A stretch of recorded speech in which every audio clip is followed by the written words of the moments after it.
आइए आज हम कबीरदास के दर्शन के बारे में जानते हैं।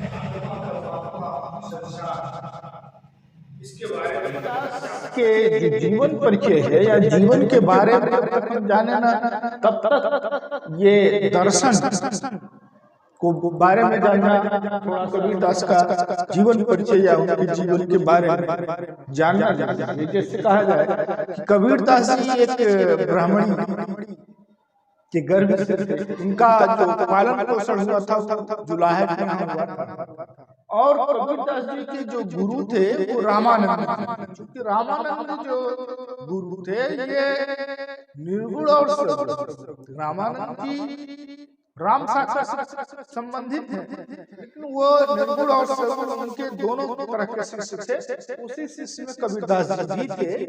और कबीरदास जी का पालन जो है जुलाहे परिवार में हुआ था। तो कबीरदास जी का विवाह भी हुआ और कबीरदास जी की पत्नी का नाम लोई और उनकी पुत्र और पुत्री का नाम कमाल और कमाली भी था। चूंकि कबीरदास जी थे वो गृहस्थ, वो घर में रहते थे, बच्चे भी थे, सब कुछ था। लेकिन कबीरदास जी जो है रामानंद से दीक्षा ली, उनसे ज्ञान लिया और बाद में ये कहने का मतलब साधु संतों के साथ रहने लगे। वहीं से इसके अंदर विचार ज्ञान ये सारी चीजें आई। तो कबीरदास जी थे ये समाज में अगर कुछ बाह्य घटना दिखाई देता था धार्मिक दृष्टि से या कुछ भी, तो उस पर ये बोलने से बात नहीं आती। इनको साधु संतों के बीच में रहने के कारण फक्कड़ भी और इनकी भाषा भी सजुकड़ी है और ये समाज के ऊपर बाहर को देखकर प्रहार भी करते। तो ये आखियन देखी या अनुभव की, तो आखियन देखी और अनुभव ही इनके लिए सब वही इनका सार। तो कबीरदास जी निर्गुण शाखा के भक्त हैं। उनके जो दोहे हैं वो भी ज्ञान से ओतप्रोत हैं, ज्ञान में भरा हुआ है, इसलिए इनको ज्ञानाश्रयी शाखा कहा जाता है। शाखा के कवि कहे जाते हैं या भक्त कहे जाते हैं। तो कबीरदास जी जो थे ज्ञान और अनुभव के बल पर भक्ति करना चाहते थे या करते थे, उसी की उपासना ये करते। क्योंकि कबीरदास जी निर्गुण शाखा से हैं, निराकार शाखा से हैं, इसलिए इनके जो काव्य में साक्षी हैं वो निराकार हैं। अर्थात इन्होंने जिस राम की चर्चा अपने काव्य में की, दोहे में की, साक्षी में की, वो राम वो निराकार है, निर्गुण। तो इस प्रकार से हम कह सकते हैं कबीरदास निर्गुण शाखा के अंतर्गत आते हैं। इनके जो राम है, ईश्वर है, भगवान है, निराकार है। अब आगे अगर हम देखें कबीर की दास की आत्मा के बारे में, तो आइए कबीरदास की आत्मा के बारे में अगर जानना चाहें तो कबीरदास की जो आत्मा है उसके बारे में क्या क्या कबीरदास की आत्मा के बारे में यही बताते हैं। उनका एक दोहा साक्ष्य के रूप में आपके सामने देता हूँ।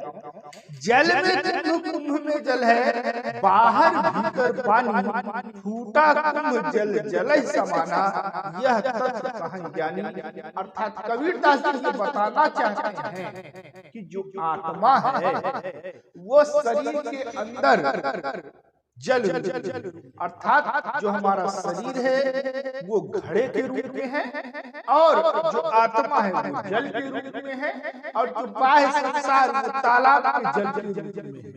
अर्थात हमारा शरीर ये घड़ा है। वही कहते हैं कि जल में कुंभ में जल है, अर्थात जल के अंदर ये घड़ा समाया हुआ है और घड़े के अंदर जल है। फूटा कुंभ जल जल समाना, अर्थात ये शरीर ये घड़ा जब फूट जाता है तो जो घड़े के अंदर जल है और जो घड़े के बाहर जल है, दोनों मिलकर एकाकार हो जाते हैं, अर्थात आत्मा जो है वो परमात्मा में लीन हो जाती है।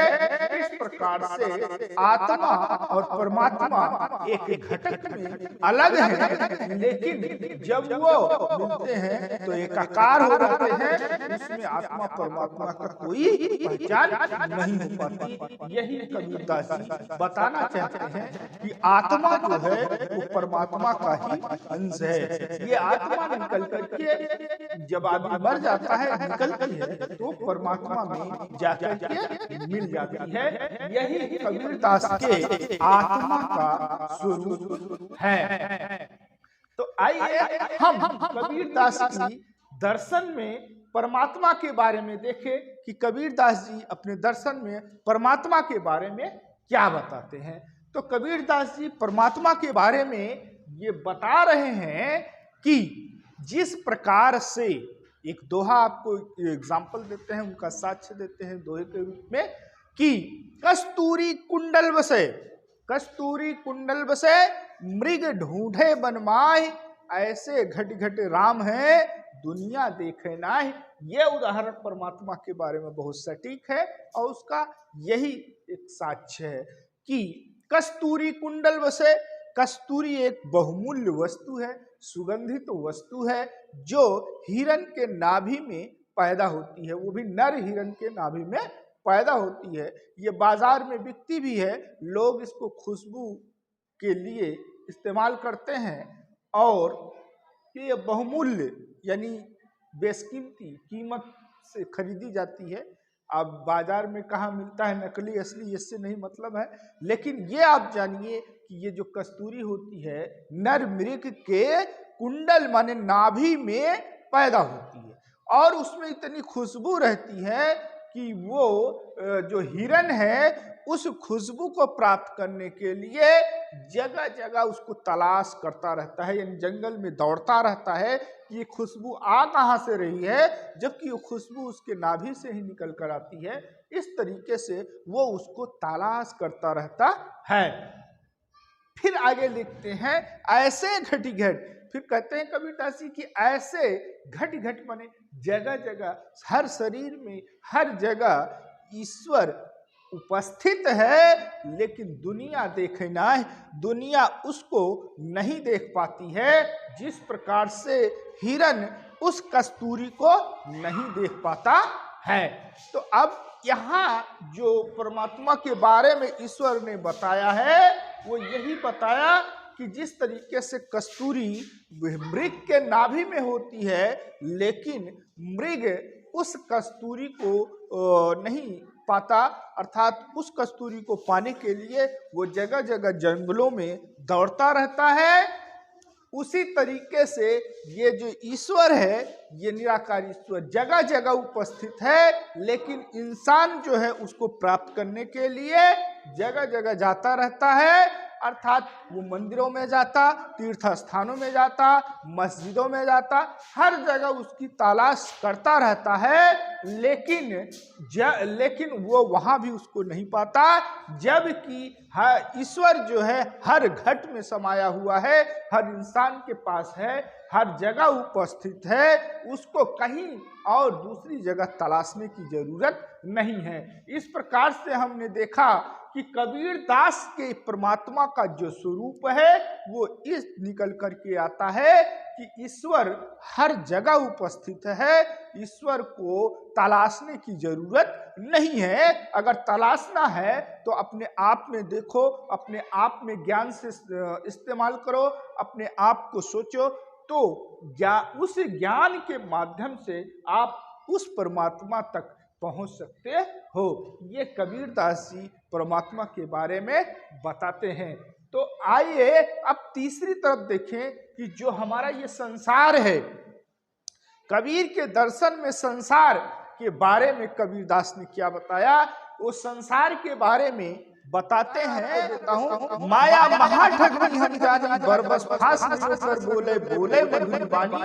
ये उसका एक एग्जाम्पल है, क्योंकि कबीरदास जी जो है गृहस्थ में है, उनके पास बीवी बच्चे हैं, वो भी अपना घर से रिलेशन रखते हैं, संबंध रखते हैं, लेकिन यहाँ पर उसी संसार की बात की गई है कि संसार के बारे में कबीरदास जी क्या बताते हैं कि ये जो संसार है वो माया का रूप है, अर्थात माया महाठगनी।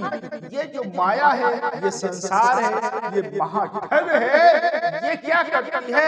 इंसानों को ठग लेती है, इंसानों को फंसा लेती है, इंसानों को बांध देती है, वो ईश्वर की भक्ति करने नहीं देती। अर्थात जो इंसान इस संसार में भौतिकता के प्रति उत्सुकता यानी लालसा रखता है, वो निश्चित रूप से ईश्वर की से विमुख होता है और भौतिकता की तरफ उन्मुखता होती है। तो अर्थात इस संसार के लॉलीपॉप को देखकर वो उसी में उलझ जाता है, फिर उसको ईश्वर भक्ति करने का टाइम नहीं मिलता। ये कबीरदास कहते हैं कि ये संसार इस माया ठग के समान है, ये संसार ने हमको ठग लिया है। बरबस फांस लो, जबरदस्ती हमको क्या करती है? फांस लेती है, हमको ठग लेती है, मधुर बोले मधुर बानी, और ये मीठी मीठी बातों को हमें बोल करके अपने में फंसा लेती है। ये संसार किस तरीके से माया है, बीवी बच्चे हैं, घर है, आराम है, रिश्तेदार है, पैसा है, सुविधाएं हैं, ये सारी की सारी चीजें एक माया में बंध जाती हैं। और माया में जब इंसान बंध जाता है तो निश्चित रूप से वो ईश्वर में भक्ति ना करके ये छलावा करता है ईश्वर के प्रति, अर्थात वो ईश्वर के प्रति विमुख हो जाता है और संसार की तरफ उन्मुख हो जाता है। लेकिन कबीरदास यहाँ दोनों चीजों को देखा जाए, कबीरदास गृहस्थ में भी है और अपने ईश्वर आराध्य में भी है। लेकिन कबीरदास के पीछे की बात करें, यानी जहाँ से उसका उद्भूत हुआ, जो पंथ चला है वो गोरखपंथ से आया हुआ है। गोरखपंथियों में गृहस्थ त्याग यानी गृहस्थी को त्यागने की बात कही गई है, उन्हीं की ये शाखा है। अर्थात कबीरदास जी भी बहुत हद तक गृहस्थ को त्याग देते हैं, वो ईश्वर के प्रति भक्ति करते हैं, साधु संतों के साथ रहते हैं, मोह माया में नहीं पड़ते हैं। यही इनका संसार है, यही ये बताना चाहते हैं। वैसे तो कबीरदास ने बहुत से बाह्य फटकार लगाई है, चाहे वो हिंदू हो चाहे मुस्लिम हो, सब पर लगाई है। तो ये कबीरदास के जो दर्शन रहे हैं, इस तरीके से कबीरदास की विचारधारा रही और उनकी दर्शन रही। एक बात और हम खास बताना चाहते हैं कि कबीरदास के राम और तुलसीदास के राम, दोनों के राम में अंतर है।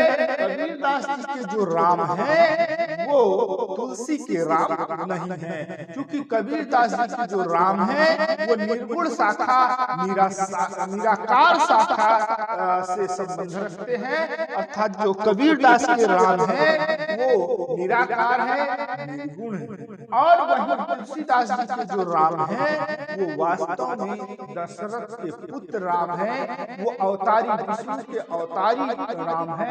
लेकिन जो कबीर के राम है वो अवतारी नहीं है और ना तो दशरथ के पुत्र राम है, बल्कि ये इनके जो राम है वो अलग एक निराकार के रूप में दिखाई देते हैं। इस बात को लेकर के सुधांशु त्रिवेदी यानी डिबेट किए, सुधांशु त्रिवेदी ने डिबेट किया था कि जो कबीरदास के राम है वो वास्तव में वो दशरथ के पुत्र ही राम है।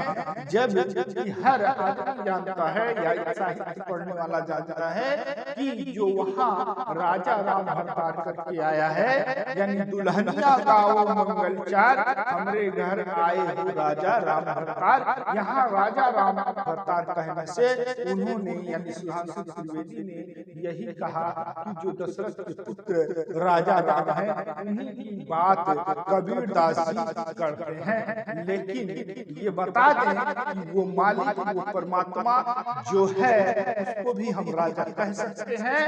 इसलिए कबीरदास के जो उस साखी में या कह लीजिए कि जो राजा शब्द आया हुआ है वो निराधार है, वो दशरथ राजा से मतलब नहीं है। हम उस ईश्वर को मालिक कह सकते हैं, राजा कह सकते हैं, कुछ भी कह सकते हैं, इस तरीके से उसका नाम होता रहता है। तो कबीरदास जी ने जो राजा राम भरताज की बात की है तो वहां भी वो निर्गुण राम की ही बात करते हैं और इस तरीके से इनके तमाम दोहे और साखियों में जो साक्ष्य हैं वो निर्गुण राम की ही बात कही गई है।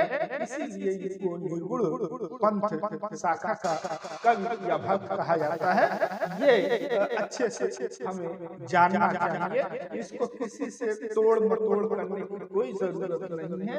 ये कबीरदास का पंथ जो है खुद बखुद अलग है, उनको उससे तुलसीदास के राम से जोड़ने की क्या जरूरत। उनको जगह जगह वो ज्ञान अनुभव की बात करते हैं। तुलसीदास जी जब सगुण हैं तो वो जगह जगह वो अवतारवादी विष्णु के अवतारवादी राम की चर्चा करते हैं। तो वहां से यहाँ से इसका कोई लेना देना नहीं है, उनका अलग है, उनका अलग है। तो इस प्रकार साथियों की कबीरदास का जो दर्शन रहा है तो इस तरीके से रहा है, क्योंकि वो आडंबर को नहीं मानते हैं, देख दिखावा जो धर्म में है उसको नहीं मानते हैं और उसको आज के समाज जो वैज्ञानिक तर्क के आधार पर या तर्क के आधार पर आज का जो समाज बन रहा है वो इसी पे चल रहा है। वो ज्यादा कुछ धर्म पे विश्वास करने वाला नहीं है।